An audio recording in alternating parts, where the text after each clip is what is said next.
वो पहले अनकॉन्स्टिट्यूशनल काम करते हैं, गैर कानूनी काम करते हैं, और अगर आप उसमें विरोध करने आते हैं तो प्रशासन से, शासन से आपके खिलाफ कार्रवाई करते हैं। जिस तरह का भाव राज्यसभा में था वो बाबा साहब भीमराव अम्बेडकर जी का अपमान है। जो परिसर है वो लोकसभा का है, तो स्पीकर साहब के पास हम बैठ करके बहुत सारी चीज़ों को सुलझा सकते थे। भारतीय जनता पार्टी के पास तरीके हैं, उनके पास मॉडल हैं, अंडरग्राउंड पॉलिटिकल उनके पास राय मशवरा आता है। वो कब ध्यान हटा दें, एक बात तो हमें और आपको ये समझनी चाहिए। मैं पिछले कई वर्षों से और खासकर उत्तर प्रदेश में देख रहा हूँ, भारतीय जनता पार्टी का एक बहुत सोचा समझा मॉडल है कि वो पहले अनकॉन्स्टिट्यूशनल काम करते हैं, गैर कानूनी काम करते हैं, और अगर आप उसमें विरोध करने आते हैं तो प्रशासन से, शासन से आपके खिलाफ कार्रवाई करते हैं। जिस तरह का भाव राज्यसभा में था वो बाबा साहब भीमराव अम्बेडकर जी का अपमान है। न केवल हम समाजवादियों के बल्कि पूरे देश के शोषित, वंचित, पीड़ित, अपमानित लोग और जो समाज में सबसे पीछे छूट गए थे, उनके लिए आज भी वो पूजनीय हैं। आप किसी भी गांव में चले जाएं पूरे देश में, आज भी बाबा साहब को पूजने का काम गांव के लोग करते हैं। गरीब, हर समाज के लोग उनको भगवान की दृष्टि से देखते हैं। तो इस तरह की भाषा का इस्तेमाल करना न केवल निंदनीय है बल्कि शब्दों को वापस लें और माफी मांगने की जो विपक्ष की बात है उसको मानना चाहिए सरकार को।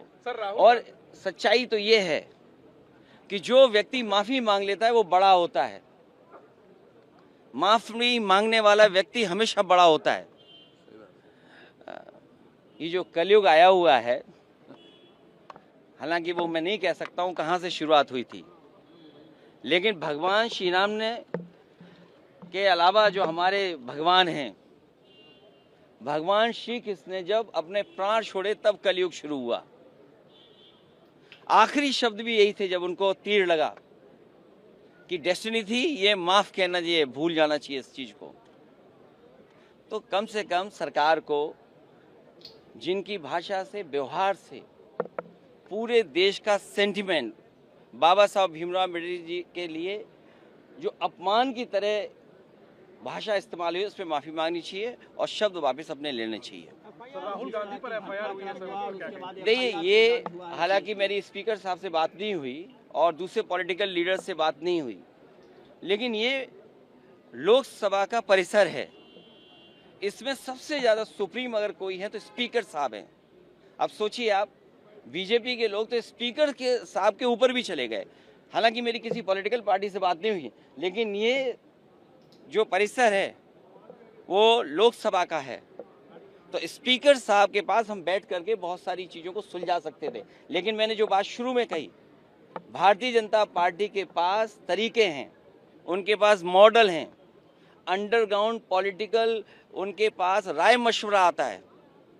वो कब ध्यान हटा दें, और पहले तो खुद अनकॉन्स्टिट्यूशनल काम करते हैं, पहले खुद गैरकानूनी काम करते हैं, और फिर शासन प्रशासन से ऐसा कुछ करते हैं जिससे कि दूसरे पर आरोप लग जाएं। और मैं तो फरक्काबाद के सांसद जी को देख रहा था, वो सर्टिफिकेट वाले सांसद हैं। अगर उनको इलाज, दवाई की ज़रूरत हो तो उनके लिए सलाह यही है कि हम फरक्काबाद से डॉक्टर बुला करके फ्री इलाज करा सकते हैं उनका।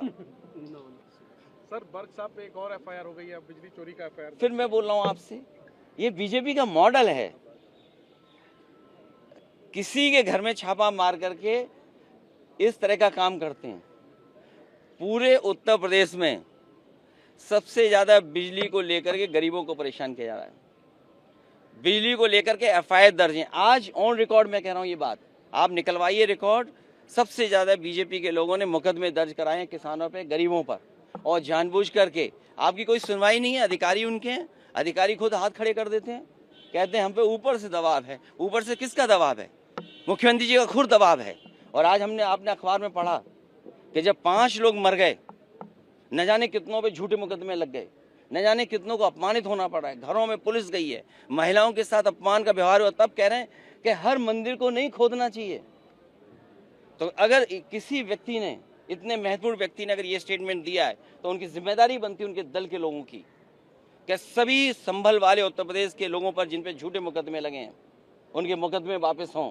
हालांकि जान वापस नहीं कर सकते, कोई धरती पर ऐसा नहीं जो जान वापस कर दे, लेकिन कम से कम उन परिवारों की सरकारी मदद करे जिस तरीके से मुआवजा वो और दूसरे लोगों को देते हैं। सर, आरएसएस चीफ ने जो कहा है कि सद्भाव से रहना चाहिए और उन्होंने कह दिया, इसी में कह दिया। सर कल जो कुछ हुआ संसद भवन परिसर में, तो इस तरह की घटना ना हो। मैं तो चाहूँगा ऐसी घटना ना हो। हम एक दूसरे से, हमारा हमेशा व्यवहार अच्छा रहता है, लेकिन बीजेपी वालों को कौन समझाए, बीजेपी वालों को कौन समझाए। सरकार उनके पास है, प्रशासन उनके पास है, पुलिस उनके पास है। अगर ये लोकसभा परिसर में हुआ है तो चाहे कांग्रेस चाहे बीजेपी को सबसे पहले स्पीकर साहब के पास जाना चाहिए था। बीजेपी को स्पीकर साहब से शिकायत करनी चाहिए थी। और अक्सर हम और आप देखते हैं, जब आपको बाहर किया जाता है तो स्पीकर साहब आपको बाहर करते हैं, पुलिस बाहर नहीं करती है आपको।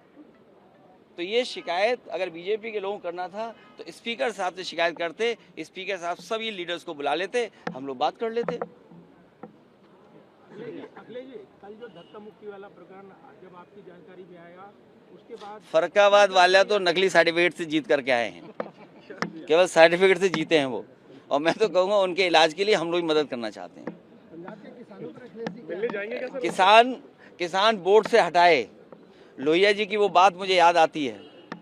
लोहिया ने कहा कि एक तो जेल में जाते रहो, दूसरा फावड़ा और तीसरा वोट। तो किसान की हर